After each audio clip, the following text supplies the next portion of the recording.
Hey, this is Brooke, functional medicine dietitian specializing in fertility, and this is the Fertility Dietitian podcast, where I help you uncover the barriers that are preventing you from optimizing your fertility and teach you how to work with your body to finally take home a healthy baby. Each week, I will be diving into different topics on fertility and sharing my perspective on physiology, metabolic health, nutrition, and lifestyle approaches that have helped hundreds of couples get pregnant even after years of heartache. My goal is to empower you with the knowledge you need to take back control of your fertility. Happy listening.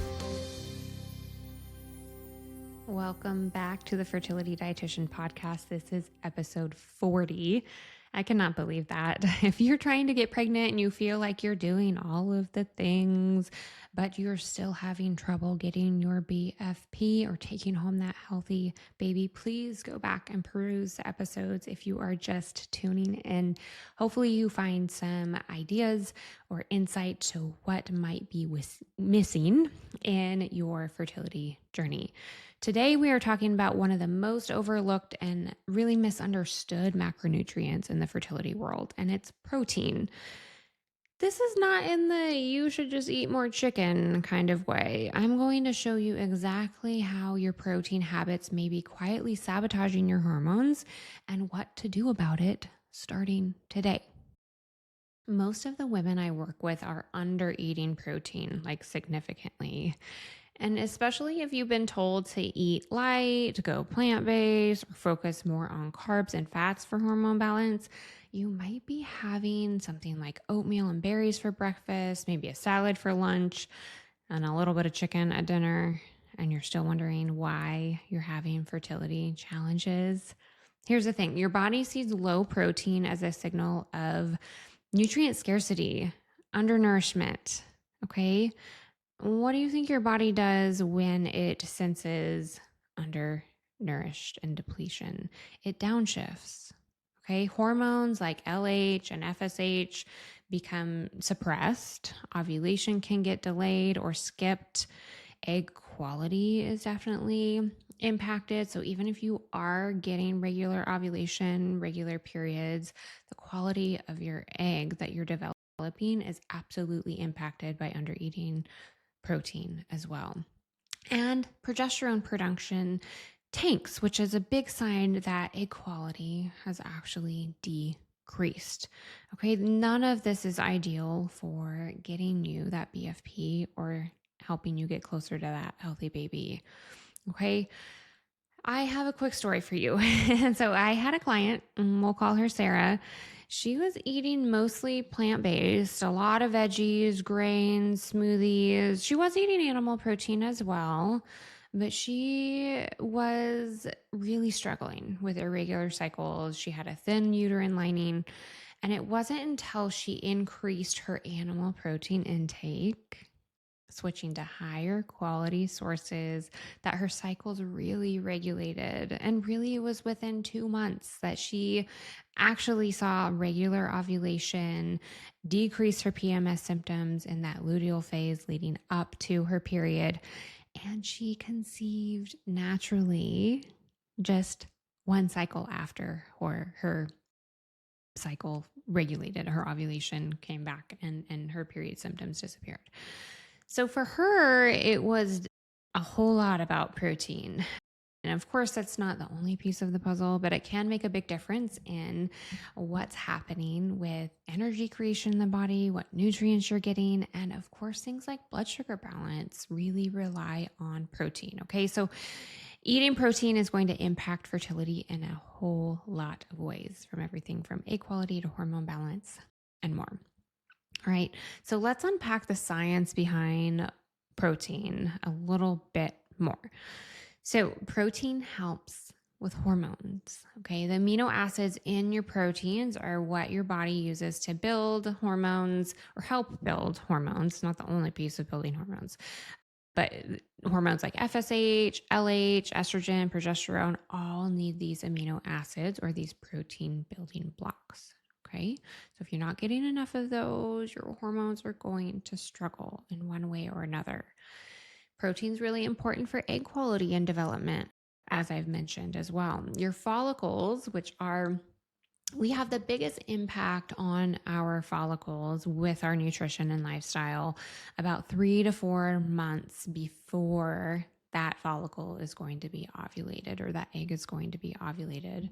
Okay. Your follicles really need nutrients, all sorts of nutrients, but amino acids, which are from our proteins, specifically leucine, which is an amino acid found in protein foods.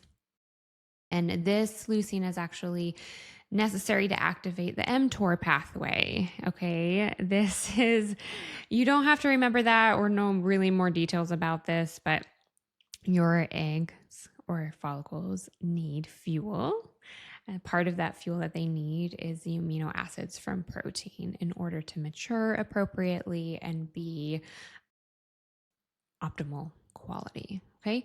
Protein is also really important for thyroid function. Protein helps us convert inactive T4 hormone to active T3 thyroid hormone, which is vital for ovulation and implantation and carrying a baby as well. Okay, so low protein typically means low or dysregulated thyroid hormone activity and stalled fertility. Okay, so like a sub-fertility picture. All right, we can't call that infertility because, we know what the issue is there. We just need to support that barrier to support your fertility and improving. Another area that protein is going to be impacting is the uterine lining. You can't build healthy uterine lining without protein. Your lining literally needs amino acids, which are those protein building blocks, to grow thick enough to support implantation. All right. And that lining is actually going to be what nourishes that embryo during those early weeks of pregnancy until the placenta has time to develop and take over nourishment. So not only does it help with a successful implantation, it helps with how nourished your baby will be during those early weeks and rate of success for pregnancy. From there, okay. And then another reason why we want to be focusing on eating enough protein is for blood sugar balance. Skipping protein anytime, but especially starting at breakfast, can lead to hormone craziness throughout the day. So insulin spikes and crashes, which are really problematic for anybody of reproductive age, but can impact women that do have PCOS or insulin resistance as well. Okay, so protein is not optional. It's really critical for your overall metabolic health and therefore for fertility. All right, so you might be wondering how much protein you actually need. Well, you may have heard that the RDA is 46 grams per day. But I'm going to be blunt. That is very, very bare minimum to avoid disease. Definitely not to optimize fertility or health, right? If you're actively trying to conceive, aiming for 1 gram per pound of ideal body weight is really the target I suggest going for. For most women, that's around 100 grams of protein per day. Okay, and it might be more. It might be closer to like 150 grams, but most often I recommend you're starting at that 100 grams of protein per day because most of the time, the clients that I see are eating maybe 70 grams of protein if they're lucky. So working up to 100 grams is a really good place to start. You don't want to start in at like 150 grams of protein right out the gate because that can make you feel miserable for like really digestive reasons. But your metabolism can shift and adapt to that. So slowly increasing from there, if necessary, can be really helpful. Okay. And it's not just about the number of protein or grams that you're eating. You also want to think about the timing that you're eating the protein. Ideally, you're distributing the protein fairly evenly throughout the day, maybe a little bit more at breakfast time. I can't tell you how many cycles we've rescued just by starting the day with at least 30 grams of protein instead of just a piece of fruit or some oatmeal. Okay. And by the way, your protein needs go up during the luteal phase and early pregnancy. Okay. So your body is building and sustaining life, and we need to prep for that. Okay. So doing it now, preconception time, is definitely going to support what is going to be happening throughout pregnancy as well. All right.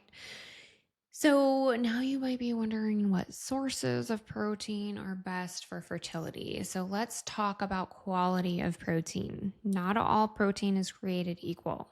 Okay. Here are the best types, or the ones that I recommend that you're focusing on the most. Number one, if you've been following me for a while, this should be of no surprise, but it's animal proteins. They are the most bioavailable, which means that it's easier for our body to use the amino acids, so those protein building blocks we talked about, but also to get the vitamins and minerals out of. Okay. Very different than our plant proteins, which actually we have a lot harder time using both the amino acids and the nutrients in our plant protein foods. There are actually anti-nutrients in plant foods that don't allow us to use and absorb the nutrients from our animal foods in the same way. Okay, it doesn't mean that plant proteins are bad, because we need those for different reasons too, but we really want to prioritize our animal proteins.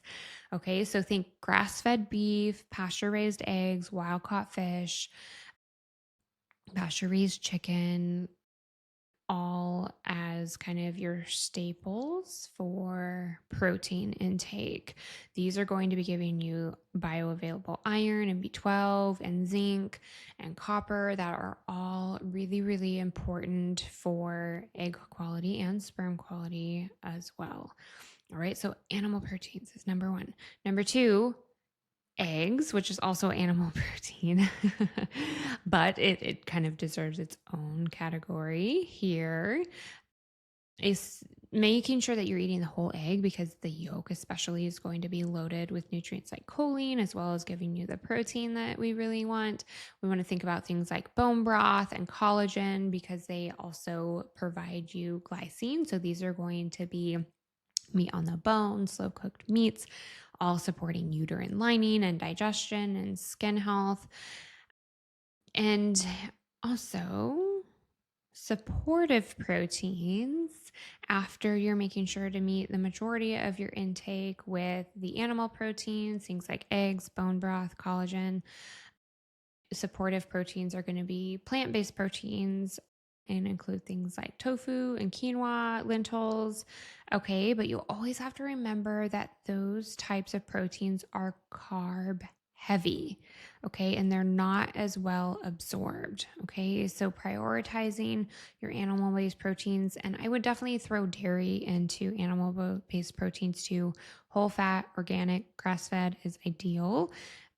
Goats' cheeses, sheep's cheeses are also awesome. It doesn't have to be cow's milk, especially if you don't tend to tolerate cow's dairy as well. But cheeses, even starting with aged cheeses, in any of those categories, can be a really great option for boosting protein a little bit, getting some good probiotics and the nutrients that we want from those as well. Okay. All right. So if you are plant-based, I highly recommend that you go and listen to my podcast episode all about the risks of a vegetarian diet for fertility to learn much more about that. But blood sugar balance for everybody is something that we really need to think about as far as balancing that protein to carb intake. Okay. So what can you do now to increase your protein? Here's your plan. Aim for at least 30 grams of protein at breakfast.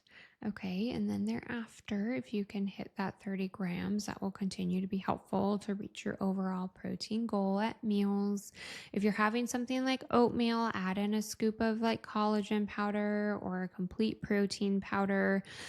If you do opt for a powder, make sure that it's a good quality one, please. You want to also pair your oatmeal with something like eggs or a breakfast meat, okay? Additionally, add in high protein snacks like boiled eggs, Greek yogurt, turkey, making sure that if you're having something like a smoothie, adding protein into that, and track your protein intake for a few days, okay? I'm not a big fan of kind of chronic tracking, but it can be a good tool for checking in to see where you're at and how much more you might need to increase protein intake. Remember, you're prioritizing your animal-based proteins for reaching that 100-gram minimum goal, okay? Most women are really shocked when they track to see how much protein or really how little protein they are eating. All right. So if you remember anything from this episode, remember this. Protein is not just about muscles, although that's important too. It's about messages, okay? With every bite, you're telling your body something. This is not just protein. This is all food. But protein, if you happen to be under eating it, your body's going to be hearing that it's not safe and it's not ready for pregnancy. But when you nourish your body with plenty of food as a whole, and definitely plenty of protein, your body feels prepared. It has the resources it needs to support hormone health and egg quality and implantation. Okay. So up your protein game starting today. And if this resonated with you, I encourage you to send it to a friend who's also trying to get pregnant. And if you do share it, make sure you're sending them to my Instagram account as well, where I have tons of free content at the.fertility.dietitian. And of course, as always, if you're ready to dive deeper into your fertility, to see how to optimize your fertility, reach out. I'm always excited to work with you on an individual level.